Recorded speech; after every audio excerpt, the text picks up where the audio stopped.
Alright, welcome back. So in this problem, number 18, it says a bus traveled on two different routes, the green route and the blue route. The routes have different lengths. On Monday, the bus traveled the green route 6 times and the blue route 5 times, traveling a total of 52 miles. So if I'm going to write an equation, that would be 6g plus 5g is equal to 52. On Tuesday, the bus traveled the green route 12 times and the blue route 13 times, traveling a total of 19 miles. So I'm going to write this down. So that's going to be 12g plus 13g is equal to 119. What is the length of the green route in miles? So I need to figure out how many miles that is. In order for me to do that, I'm going to use elimination method. Now, in order for me to use elimination method, I need to eliminate one of my variables. I want to, oops, that should not be g there. That should be d, I'm sorry. Or that should be b. This should be b, because that's the blue route. Okay, well, I want that to go away, because I want to solve for g in order to determine the green route. So I'm going to eliminate, well, what can I multiply the top by to turn the 5 into a 13? Well, 5 times 13 fifths is going to be 13, or, let's see, 13 divided by 5, 2.6. So I can multiply the top by 2.6. Now it needs to be negative 2.6. So now I'm going to rewrite this. Okay, so this is going to now become negative 2.6 times 6 will give me negative 15.6 g minus 13b is equal to 52 times negative 2.6. It's going to give me negative 135.2. I'm going to rewrite that there. So that's going to be 12g plus 13b is equal to 119. So those cancel out. Negative 15.6 plus 12 will give me negative 3.6, which will be equal to negative 135.2 plus 119. It's going to give me negative 16.2. Divide, that should be g. Divide both sides by negative 3.2. Negative 3.6, not 3.2, 3.6. Negative 16.2 divided by negative 3.6 will give us positive 4.5. So g is equal to 4.5, which is our answer for choice G. Number 19, the table shows the height and length of several rectangles. What does the correlation coefficient for the data indicate about the strength of the linear association between the height and the length of these tables? You are going to have to put this in our calculator.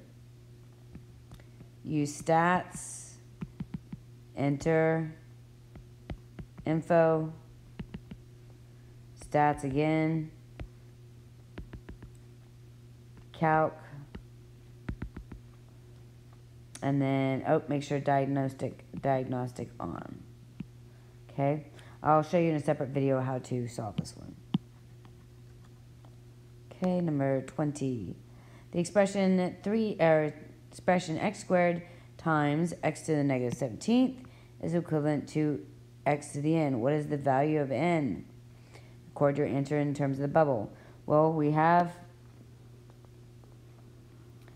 if this is negative, if I were to rewrite this, this is going to be x cubed over x to the 17th, because that means negative 17 needs to go to the bottom.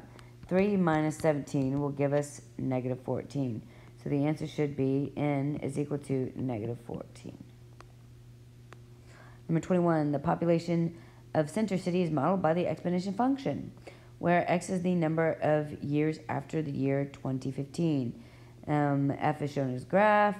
What is the best, which inequality best represents the range in this function? So 20,000, that's going to be where it almost never ever reaches. And it's going to be all values greater than or equal to that value, whatever value this is going to be here. So the only one that's close to that, talking about a range, because range we're talking about are up and down, that's going to be B. okay? Because here it has 100 million, and that's not a range. It goes up exponentially up to infinity.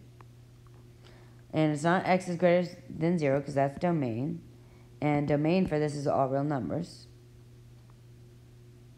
Same with here. This is domain. C is domain. So the only chances are B or D. And it can't be C because this would be talking about that our values are only between these two terms. Number 22. The sequence can be generated by using a to the n 4 times n minus 1, where a sub 1 is equal to 6, and n is a whole number. So that means our starting value is going to be n at 6, so a sub 1 is equal to 6. Okay, a sub 2 is equal to 4 times whatever the prior number was.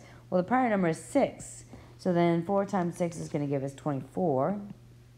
A sub 3, that's going to be 4 times n minus 1, so prior term is a sub 2, so that's going to be 4 times 24. 4 times 24 is going to give us 96. So G and H are eliminated, and so is J, so our answer choice is F. Number 23, which of the equation is a slope-intercept form?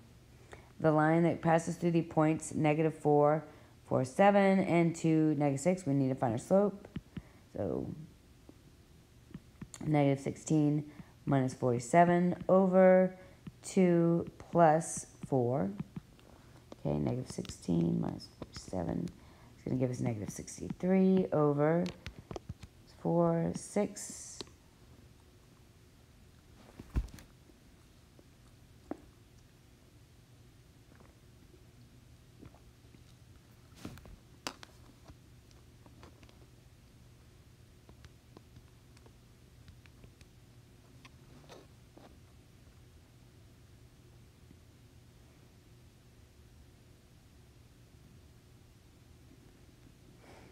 So now I'm going to use that in slope-intercept point slope form. So y minus, I'm going to use this point here. So that's going to be plus 16 equal to -63, 6 times x minus 2. Now I have to distribute. So this is going to become y plus 16 is equal to -63, 6x plus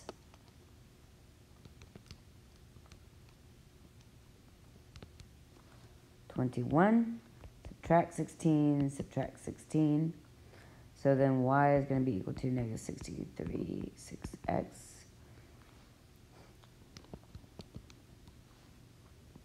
plus 5.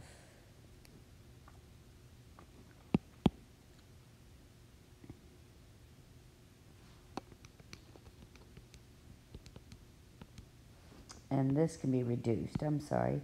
So that'd be y is equal to -21 fifths x plus 5.